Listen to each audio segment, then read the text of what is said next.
ఈ రోజు నేను బగారన్నం మటన్ చేస్తున్నానండి.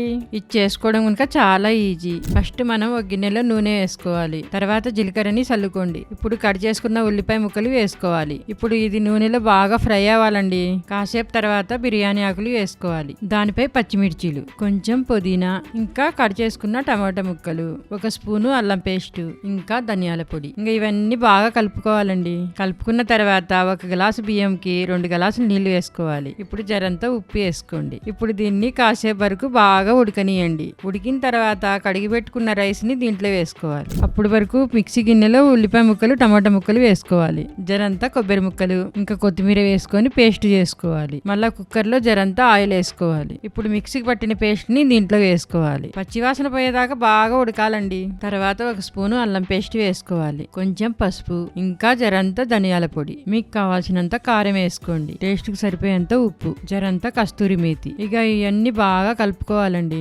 మసాలా ఉడికిన తర్వాత ఇట్లా ఉంటుంది. ఇప్పుడు దీంట్లోకి మటన్ ముక్కల్ని వేసుకోవాలి. ఇంకా దీన్ని బాగా కలుపుకోండి. మసాలా అంతా మటన్ ని తగులుకోవాలి. ఇంకా కాసేపు తర్వాత ఒక 2 గ్లాసులు నీళ్ళు వేసుకోండి. మళ్ళా జరంతా దీన్ని కలిపేసుకొని కుక్కర్ కి మూత పెట్టేసి ఒక 8 సీటీలు వచ్చేదాకా ఆగండి. మన బగారన్నం రెడీ అయిపోయిందండి. ఇప్పుడు వెళ్ళి మటన్ చూద్దాం. మన మటన్ గునుక బాగా ఉడికిపోయిందండి.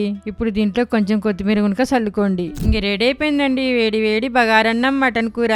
మీకు ఈ వీడియో నచ్చింటే లైక్ చేయండి, ఇంకా ఎర్ర బటన్ని కొట్టండి.